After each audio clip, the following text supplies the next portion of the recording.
আসসালামু আলাইকুম ভিউয়ার্স, চলে আসছিলাম পেঁয়াজের ক্ষেত দেখতে সকালবেলাতেই। আর এসেই মনে পড়ে গেল কবি কাজী নজরুল ইসলামের সেই বিখ্যাত কবিতা আমি হব। সকালবেলা নিয়ে কবিতাটি অসাধারণ, আপনাদেরকেও শোনাতে চাই। আমি হব সকালবেলার পাখি, সবার আগে কুসুমবাগে উঠবো আমি ডাকি।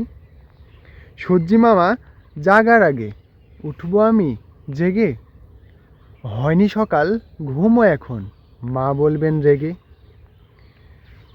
বলবো আমি আলসে মেয়ে, ঘুমিয়ে তুমি থাকো। হয়নি সকাল তাই বলে কি সকাল হবে না কো। আমরা যদি না জাগি মা, কেমনে সকাল হবে। তোমার ছেলে উঠলে গো মা, রাত পোহাবে তবে। তো বন্ধুরা, জানাবেন সকালবেলা নিয়ে এই কবিতাটি কেমন ছিল।